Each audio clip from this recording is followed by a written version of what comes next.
Di tengah hutan belantara Kalimantan, tersembunyi kisah seorang raja yang mengukir namanya dalam emas sejarah. Siapakah dia? Mengapa namanya mulai dilupakan oleh kita?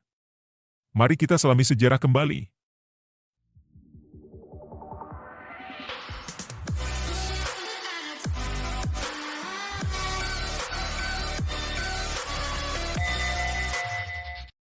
Raja yang akan kita bahas sekarang adalah Raja Aswawarman, raja dari Kerajaan Kutai dan penerus sekaligus anak dari Raja Kudungga yang kita bahas di video sebelumnya. Sobat penjelajah, kalian pasti sudah akrab dengan nama Kerajaan Majapahit atau Sriwijaya, tapi pernahkah kalian mendengar tentang Kerajaan Kutai? Nah, inilah kerajaan Hindu tertua di Indonesia yang berdiri sejak abad ke-4 Masehi. Dan salah satu tokoh kuncinya adalah Aswawarman. Siapakah dia? Yuk, kita telusuri lebih dalam. Aswawarman adalah raja kedua Kerajaan Kutai, menggantikan ayahnya, Kudungga. Tapi tunggu dulu, pada saat itu, Kudungga belum menganut Hindu Lowo. Justru Aswawarmanlah yang pertama kali menggunakan gelar Wangsawardhana, atau pembentuk dinasti, yang menandai dimulainya era Hindu di Kutai. Fakta ini tercatat pada 7 prasasti Upa atau yang dapat disebut juga sebagai batu bertulis yang menjadi sumber sejarah utama. Coba bayangkanlah Kalimantan pada abad ke-4.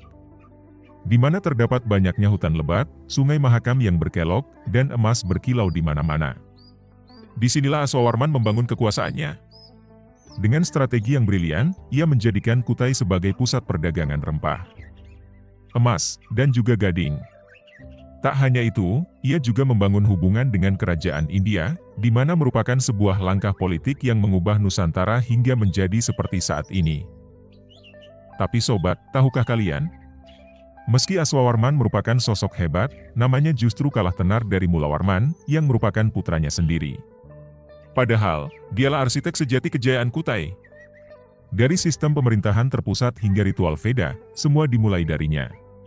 Ini mengajarkan kita bahwa sejarah seringkali menuliskan nama penguasa, tapi melupakan sang pionir. Lihatlah Tenggarong sekarang, warisan Aswawarman masih hidup di sana.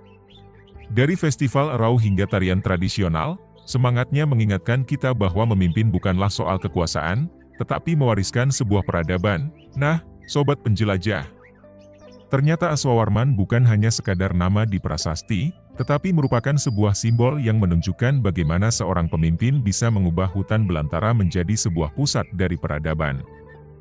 Jikalau kalian penasaran dengan tokoh sejarah lain, komen di bawah. Jangan lupa untuk subscribe buat dukung channel ini. Next episode kita akan bahas kisah dari anak Aswawarman, yaitu Mulawarman.